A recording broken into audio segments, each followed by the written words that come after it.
In September of 1683, the future of Europe was hanging by a thread. The city of Vienna was surrounded. Inside the city walls, soldiers were starving. Buildings were damaged. The defenses were collapsing. Outside the walls stood a massive army from the powerful Ottoman Empire. They had more soldiers, more weapons, and complete control of the battlefield. Many people believed the fall of Vienna was only days away, and if Vienna fell, the road into the heart of Europe would be wide open. Historians today believe that this single moment could have changed the entire course of European history. But something unexpected happened, a twist of timing, a risky decision, and one of the most dramatic cavalry charges ever seen on a battlefield. All of it came together in a single day, and because of that moment, a battle that looked completely lost suddenly turned into one of the most famous victories in history. This is the story of the Battle of Vienna, a battle that may have saved Europe, almost by accident. By the late 1600s, the Ottoman Empire was one of the most powerful empires in the world. Their territory stretched across 3 continents. They controlled lands from the Middle East to North Africa and deep into Eastern Europe. For centuries, their armies had defeated kingdom after kingdom. Their soldiers were experienced, disciplined, and feared across Europe. But there was one prize that Ottoman leaders had wanted for a very long time: the city of Vienna. Vienna was not just another city. It was one of the most important strategic locations in Central Europe. If the Ottomans captured Vienna, it would open the door to many powerful European regions. It could allow them to push deeper into lands that are now Austria and Germany. So, in the year 1683, the Ottoman leadership decided the time had come. A massive army began marching toward Vienna. The force was enormous. Historians estimate that more than 100,000 soldiers were part of the campaign. They brought cannons, engineers, supply wagons, and elite soldiers trained for siege warfare. This was not a small raid or a quick attack. It was a carefully planned campaign meant to capture one of Europe's most important cities.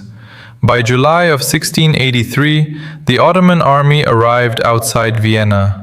Within days, the city was completely surrounded. Inside Vienna, the defenders realized the danger immediately. They were badly outnumbered, supplies were limited, and the Ottoman army had extensive experience with siege warfare. Soon, the attacks began. Ottoman cannons fired at the city walls again and again. But the most dangerous tactic was happening underground. Ottoman engineers began digging tunnels beneath the walls of Vienna. Inside these tunnels, they placed large amounts of explosives. When detonated, these explosives could destroy sections of the walls and create openings for soldiers to storm the city. Day after day, explosions shook Vienna. Pieces of the walls collapsed. The defenders rushed to repair the damage while fighting off attacks. Every passing day made the situation worse. Food supplies inside the city began running low. Soldiers were exhausted from constant fighting. Civilians feared the worst. Many believed the city would fall very soon. News of the siege quickly spread across Europe. Leaders across the continent understood the danger. If Vienna fell, the consequences could be enormous. But organizing an army large enough to defeat the Ottomans was not simple. European nations had many disagreements with each other. Political rivalries often prevented them from working together. Still, one leader stepped forward: the King of Poland, John III Sobieski. Sobieski was known as an experienced military commander. He had spent years fighting wars and defending his kingdom. When he heard about the siege of Vienna, he agreed to lead an army to help the city. Sobieski gathered Polish soldiers and formed an alliance with other European forces. Together, they created a relief army that would march toward Vienna. But time was running out. Every day, the Ottoman army moved closer to breaking through the walls. The defenders of Vienna were reaching their limits. If the relief army arrived too late, there would be nothing left to save. Finally, in early September of 1683, the Allied army approached the area around Vienna.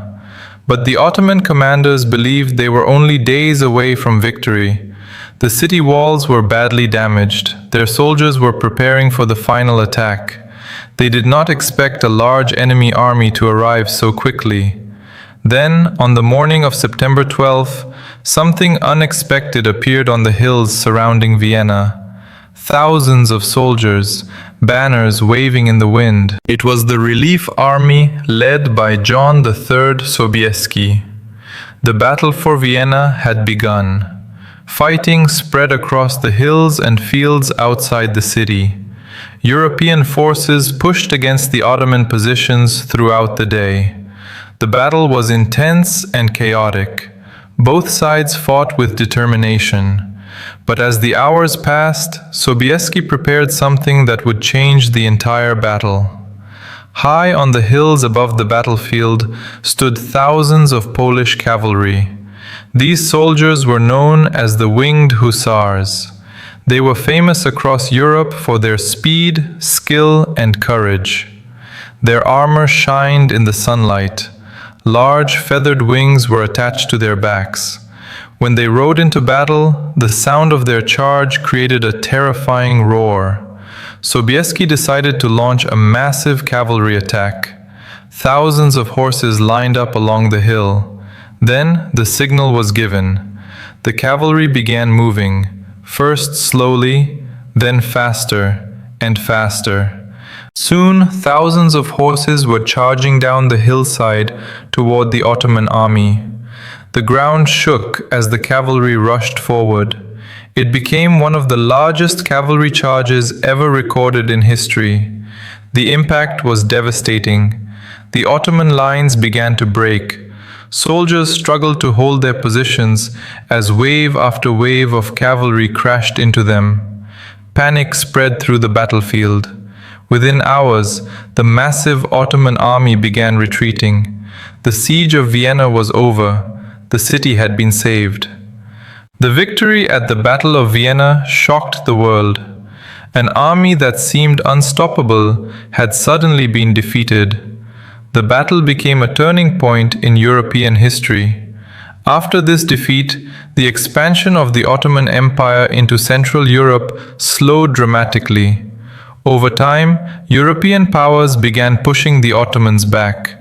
But what makes this story even more fascinating is how close everything came to going the other way. Historians believe that if the relief army had arrived just a few days later, Vienna might have fallen. The defenders were exhausted, the walls were close to collapse, the city was running out of time. In other words, the arrival of John III Sobieski happened at exactly the right moment. Sometimes history is shaped by strategy, sometimes by bravery, and sometimes by timing. Because in September of 1683, the fate of a continent may have been decided by just a few days, and a single charge down a hill.